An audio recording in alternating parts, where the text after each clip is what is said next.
It's almost like they keep putting more of these out every month or something.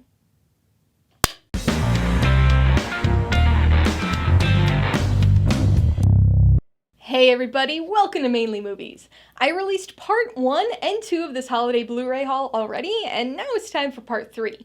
While part 1 had a mix of standard releases, and part 2 was made up of Shout Factory Blu-rays, this third part is going to consist exclusively of Criterion Collection Blu-rays. With only a couple exceptions, I almost always get my Criterions during half-off sales, since they're so much more expensive than regular Blu-rays. My go-to is Barnes & Noble's biannual Criterion sale, and I usually buy from the November sale rather than the April one. With that in mind, I have quite a few movies to include in this third part of the haul. Like with parts 1 and 2, this is a mix of movies that I got during these end-of-the-year sales or received for Christmas, and is entirely made up of Blu-rays. I usually have quite a few blind buys in this part of the haul each year, but I've actually previously seen most of these before, for once. Now, I know that this might be blasphemous to some Criterion fans, but I think alphabetical is always just a little easier in a video like this. So I'm gonna go through these in alphabetical order rather than by spine number. If you're interested in getting any of these movies yourself, I do have affiliate links to almost all of them in the description below. I do get a small commission from anything you buy using one of my links, so I'd really appreciate it if you use them if you're in the market for any of these movies. Okay, so first up we've got A Dry White Season. So this is spine number 953, came out in 1989, and this one stars Donald Sutherland as a teacher in South Africa. And so he previously had lived kind of an isolated life. Like he didn't quite understand the extent of the horror that was happening as a result of apartheid. And so after somebody he knows gets hurt, or his son gets hurt, he kind of gets involved in this fight and gets involved in the conspiracies and the sort of disappearances of people. And so this one is a very, like, a heavy drama, but it's also a very tense and thrilling film at times. I saw this, I don't know, 2 years ago. It aired on TCM during like a Donald Sutherland marathon, and this was it was moving. It wasn't at all what I had expected. I knew that this was in the collection for quite a while, but I didn't really know what it was about. And I'm glad I watched it on TCM, and glad that I've got the Criterion now. Next, we've got All of Us Strangers. So this is spine number 1234. It's kind of cool. 1, 2, 3, 4. This is a fairly new film. This came out in 2023, and stars Andrew Scott and Paul Mescal. And so these are two men who are living in the same apartment building. And it seems like they're like the only people there, right? Like this building is almost vacant other than them, even though it's a really nice modern kind of building. And so this is it's a hard to describe movie. It's kind of this interesting drama, but this also very emotionally moving drama as we kind of explore not only their relationship, but concepts and themes of loneliness and isolation, whether that's self-isolation or kind of imposed isolation. And so this one, it's an interesting one, and I know a lot of people who really, really loved this film. I liked it quite a bit. It wasn't at all what I was expecting of it. So I was kind of surprised when I saw that Criterion managed to get it, but they do seem to be putting out a lot of more recent films as of late, so I'm glad that this is part of the collection. Next, we've got All That Money Can Buy. So this is spine number 214.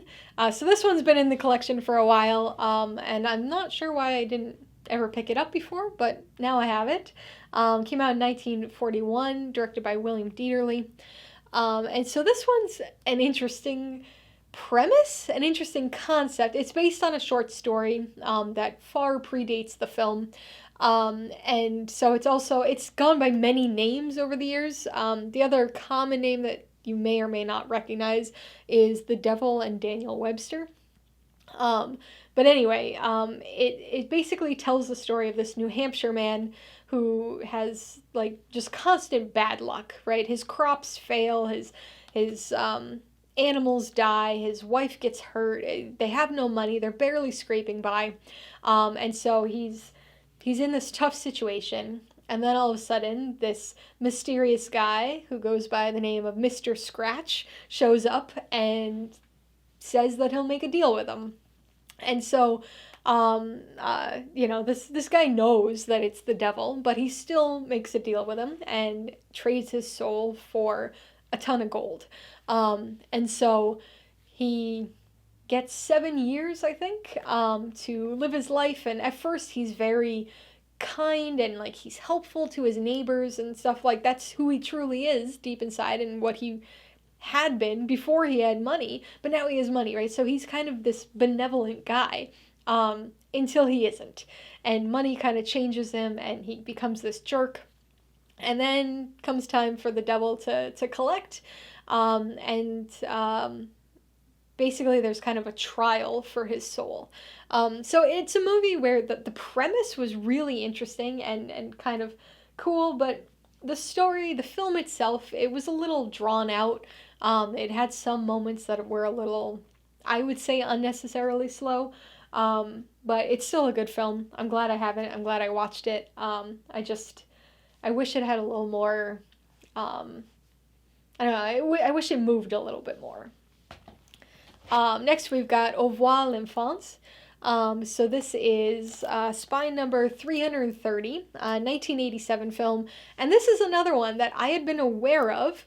I know that this is actually the reason Reservoir Dogs has the name it has. I'm sure everybody's heard that story about Tarantino trying to, or mishearing the pronunciation of this film's name. But anyway, so I was aware it existed, but didn't know anything about it. Didn't know it was in the Criterion Collection until I watched it. Again, it was another TCM watch for me fairly recently. I think it was last year. This is impactful. So basically this is set during World War II in Nazi-occupied France. And it's at like a boarding school, a Christian boarding school. Or maybe Catholic. I think it's a Catholic boarding school. And it tells the story of the school and these two boys that are friends. And it turns out there's something different about one of the boys, something that you could probably guess given the temporal setting here. But there's something about one of these boys, and so it becomes this story about this school and about the relationship between these kids and about the war, and it's this culmination of all sorts of things, and it's so moving, it's tragic, but it's uplifting at times, and it's a really, like, good coming-of-age story at other times. It's a good one. It's a sad one, but I'm looking forward to rewatching that one. Another TCM recent watch, or recent within the last year or two watch, The Battle of Algiers. So this is spine number, what's on this side? 249. So obviously we've got sort of a digipack here for this particular one. 1966 film. Another one that I knew the name, right? This was, I believe, in the 1001 Movies You Need to Watch Before You Die book that, I got whatever edition that I first got of that, I read when I was a pretty young teenager. So, like, I knew that this movie existed, and just somehow never got around to it. But this is another one that is really impactful. This is a very violent, sort of political movie, but it's interesting because it tells this story, right, of French-occupied Algeria. But it's shot documentary style, but it's not actually a documentary, but you wouldn't necessarily know that unless you looked it up. Like, it feels like a documentary at times. And it's intense, it's violent, and it's just, like I said, a very impactful film. So I'm looking forward to rewatching it now that I kind of know what to expect from it.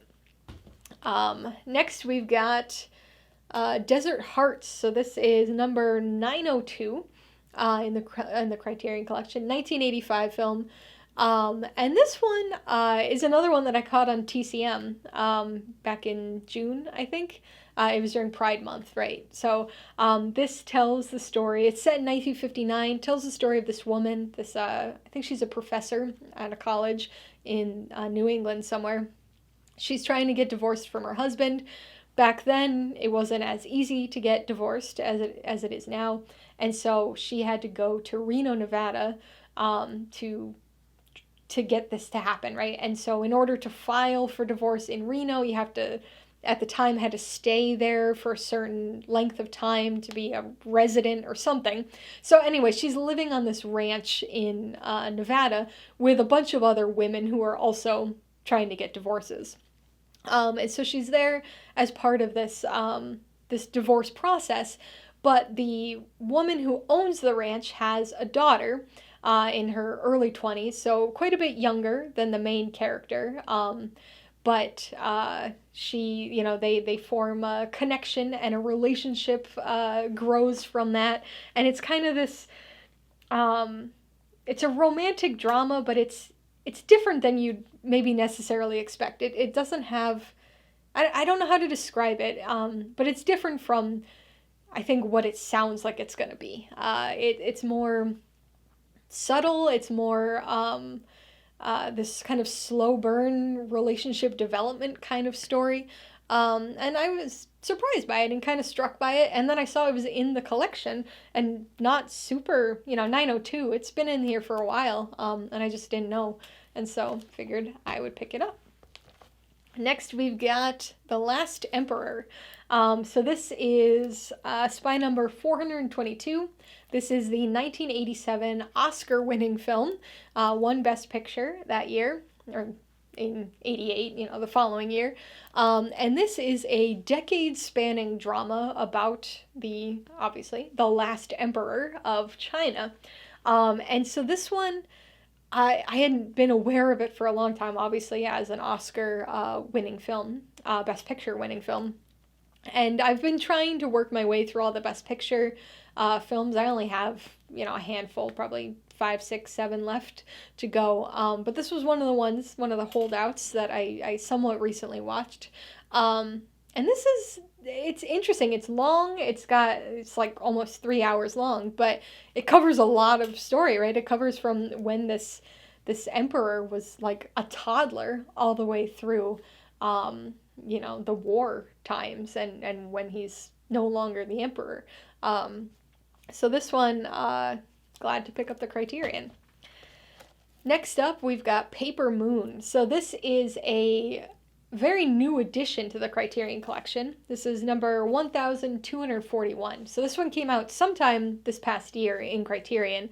The film itself is from 1973, directed by Peter Bogdanovich, and it stars Ryan O'Neal and his actual real-life daughter, Tatum O'Neal, as this pair of sort of con artists in sort of Dust Bowl Depression era America, Midwest. And so she is a recent orphan who has maybe a connection, like familial connection to him, though it's never made clear ever, or never, definitive. And so he's this con man who's like selling Bibles to people, and she tags along with him, and they kind of make a good con team. And it's the story of them trying to make money, but also escape the police and all sorts of things. And it's this sort of father-daughter type story, even though, again, they're not ever necessarily directly father-daughter. The characters, obviously, the actors, are. But this was an enjoyable one. Ryan O'Neal is very funny in this. Tatum O'Neal is really funny in this. And it's, I'm glad it's in Criterion Collection. Next, we've got The Passion of Joan of Arc. So this is spy number 62. So this one's been in it for a while. I only recently saw this, another TCM film. But this is again, one that I've been aware of for so long. This, obviously in the 1001 Movies book, and it's one of those ones that it's a movie you need to see at some point in your life kind of film. And I could see why. This is from 1928, so it's a silent film. It's black and white, obviously. But it sort of focuses on the trial of Joan of Arc, leading up to her execution. And so it's one that not a lot happens, but it's a very emotional story, a very, just the facial reactions. It's so much close-up kind of cinematography, so much close-up filming of her face and her expressions, and how, she's kind of in this sort of exaltation of like religious fervor, but at the same time being persecuted for all sorts of different reasons that go beyond just, the religious side of things. It's an interesting one that I think thematically is applicable for all sorts of different things beyond religion, right? It's an intense one. It's really short. It's only like 81 minutes, so definitely, if you haven't seen it, I'd recommend it. Though again, just be aware it's not going to be an action-packed film by any means. But it's definitely one that I think everybody should see at some point. Next up, we've got the Qatsi trilogy. I think that's how we would pronounce it, Qatsi. So this is the actual collection. There's 3 movies in this. The actual collection is spy number 639, but the individual films are 640, 41, and 42. So this has the trilogy of Qatsi films. So that is, I'm going to mess up the pronunciation, Koyaanisqatsi, Powakatsi, and Nakoyakatsi. I've only seen the first film. From what I've heard, that's like far and away the best of the trilogy. But it's very difficult to explain. It's a documentary, but it's more of like a visual art piece. There's not a specific story. It has themes that it's focusing on, specifically technology, right? Like human technology and how it's organized and how it's affected life and nature and all sorts of things. It's a lot of static shots. There are a ton of like time-lapse shots of things. It's very hard to describe, but it's one that I don't know, like you watch it and you're captivated by it, even though nothing's really happening, right? There's no narrative, really. And usually that's not the type of movie that I usually like, that I'm usually drawn to. But I sat there and watched it, and I was like, oh, okay, I get it. I get why people talk about this movie and why it's so highly rated and so highly regarded. Philip Glass did the score for this, and it's great and really fits, at least for the first one. Again, I have no point of reference or anything really to say about the second and third ones. I haven't seen them yet, but looking forward to them. The first one came out in 1983, and then the others were in 1998 and 2002, so quite a gap between the first and the other two. But very much looking forward to rewatching the first one, and curious to check out the other two in the trilogy. Next, we've got The Roaring Twenties.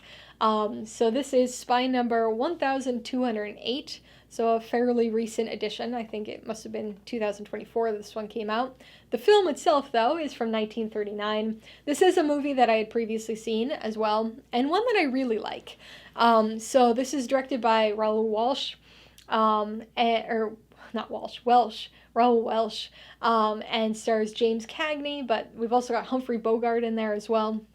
And Cagney's kind of this guy who starts off as this kind of honest guy. He goes off to World War I, and he comes back, and, he's kind of been left behind, right? He doesn't have a job anymore. He doesn't really have any way to make money, and so he's working kind of part-time as a cab driver, and gets accidentally roped into a bootlegging drop-off and gets arrested for it. And then after he gets out of jail, he decides to kind of go that route and get involved with the bootlegging business because it's Prohibition era, and it's this interesting thing because his character obviously is kind of a criminal in that sense that he's involved with this bootlegging, but compared to other characters like Humphrey Bogart's character, he's like the good guy. He's a nice guy.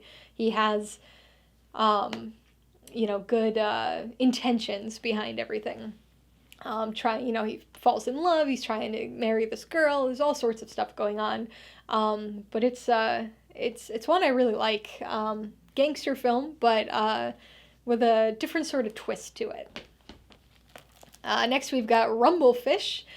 So this is spy number 869, directed by Francis Ford Coppola. So this is 1983. Despite that, it is a black and white film, which is kind of interesting, definitely gives it a very unique aesthetic. But this is basically about two brothers who are, at least at one point in their lives, part of this kind of teenage gang. This is actually another... So that might sound sort of reminiscent of The Outsiders, which I believe also came out the same year. But it was also written by the original story, written by S.E. Hinton. So both of them, including Rumblefish. So anyway, this has got a lot of people in it, a lot of now pretty well-known actors. Matt Dillon, Mickey Rourke. I think Nicolas Cage has a small role in this, if I'm remembering correctly. But it's a good one. I like this. I caught this on TCM again last year, and it surprised me. It was one that I had been curious of for a long time just because of the name, right? Like Rumblefish, like what does that even mean, you know? And so you kind of discover what fish have to do with the story as it progresses. But this is one that I'm looking forward to checking out again, especially now that I know what it's actually about. Next, we've got Scarface. So this is spy number 1239. So another fairly recent addition to the Criterion Collection. This film, though, is from 1932, directed by Howard Hawks. And this is the original Scarface film. I think people are probably more likely to be aware of the Brian De Palma, Al Pacino remake of Scarface. But this is the original, 1932, starring Paul Mooney. And this is one that I much prefer. I like this version of Scarface much, much more than the De Palma version. This one is kind of a more typical gangster film. So it's set sort of like Roaring Twenties, right? Set in Prohibition era, dealing with bootleggers initially. Right, the character of Scarface is actually it was written based on Al Capone, so it's set in 1930s Chicago, and again has to do with bootlegging and then expansion of this kind of criminal empire and violence and shootouts and Tommy guns and all that kind of stuff, as opposed to the more kind of drug lord Miami-based story that the remake is. But like I said, I prefer this one if we're talking about Scarface movies. So glad that it's in Criterion now, and glad that I finally own it. Next, we've got Speedy. So this is spy number 788, and this is a Harold Lloyd film. Came out in 1928. This is one that I've seen. I gotta say, of all of the silent film kind of comedians, right? Harold Lloyd's probably the one I've seen the fewest movies of, but I had previously seen this one. And in this one, he stars as this guy who he can't keep a job. He's kind of this goofy guy that jumps from job to job, but he falls in love with this girl, and her grandfather owns or runs the last horse-drawn trolley in the city, and it's at risk of being, either bought out or destroyed. I can't remember exactly what's happening, but he then really works to try to keep that trolley going. and to be with his girlfriend. And it's a funny one, but it's got some heart to it too. There's a Babe Ruth cameo in this. So, celebrity cameos back in the late 20s. Kind of fun. But it's a good one. It's very short, 86 minutes. But if you're looking for kind of an entry point to Harold Lloyd, I think Speedy is a good option. Next, we've got The Tales of Hoffman. So this is a Powell and Pressburger film from 1951. It's spy number 317. So it's been in the collection for a while. I haven't seen this one, actually. I have seen and own and like a lot of other Powell and Pressburger films, but this one, for some reason, kind of slipped under the radar for me. I will admit that, though, that I feel like I'm not going to like this one as much, just because it's sort of this, like, fantasy opera kind of thing. So, I don't know, that doesn't sound super appealing to me, but again, I like Powell and Pressburger for the most part, so I'm hoping I'm more taken by this film than I feel like I'm probably gonna be. Next up, we've got To Die For. So this is spy number 1213. Again, a fairly recent entry in the Criterion Collection. 1995, directed by Gus Van Sant. This one stars Nicole Kidman as this very ambitious TV reporter. I think she's like originally a weather reporter, weatherman or weatherwoman, whatever, weather news anchor. And she kind of is a little overly ambitious and gets involved with some not so great things. And there's a lot of escalation to this story. Interestingly, there's like a lot of, similar to how Rumblefish was, there are a lot of fairly young actors in this who are now more well-known than they were at the time. People like Joaquin Phoenix, Matt Dillon's in it again, Casey Affleck.